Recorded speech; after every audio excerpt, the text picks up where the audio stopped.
Hey gang, and welcome to Tantrum House Studio 3. I'm Will Meadows. And I'm Sara Meadows, and today we're looking at Shogunate from Indie Board and Cards.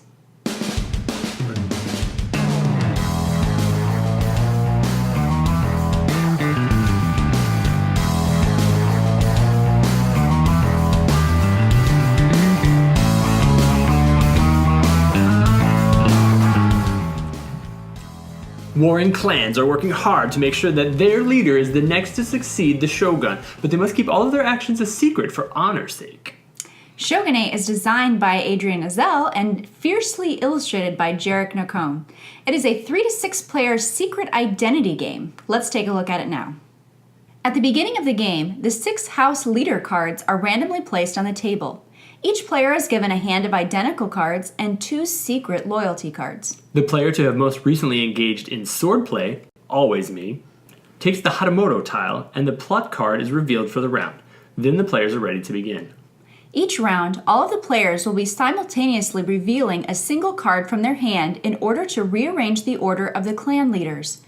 The Hatamoto gets to determine which order the cards are resolved in, giving him a limited amount of power over what order the cards end up in.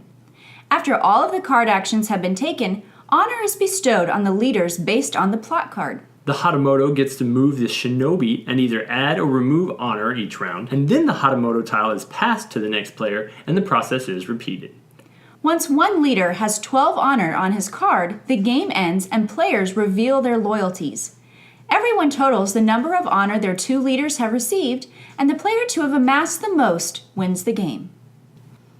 So we're looking at a secret identity game, but this one's a little bit different than some games. First off, there's no player elimination, which is really nice. And secondarily, because there are 2 leaders in the deck that are identical, there's a decent chance that somebody else in the game will have the same leader as you if you're playing with a higher player count. And you can just straight up tell people who you are if you want and try to work together to get honor onto one of those cards. So there's some interesting different types of strategies that could be played in this game of secret identities.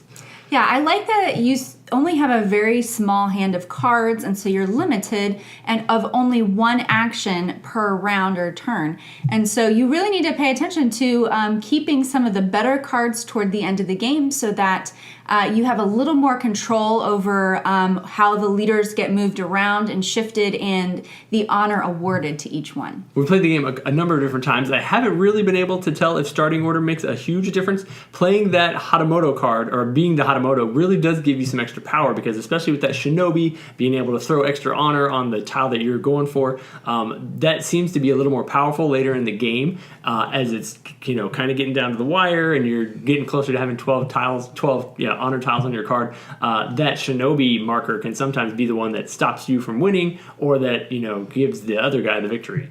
Yeah, I enjoyed the artwork in this one. The component quality is good.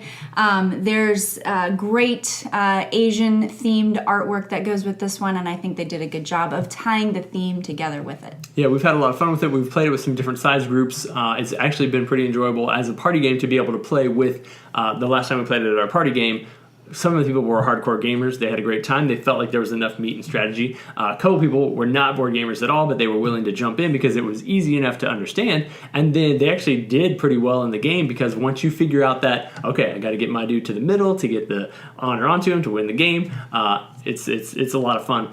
And a lot of times the game finale kind of comes down to like a 2 or 3 point difference anyway. So it's usually a pretty tight game.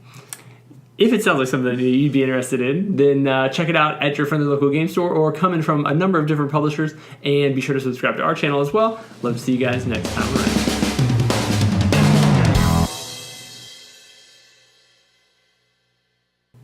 So we're looking at a secret identity game, but this is a little bit different than your average secret identity game. For one, you can just straight up tell people who you are if you want, and because in most cases there'll be at least there's 2 of the leader cards in the deck for each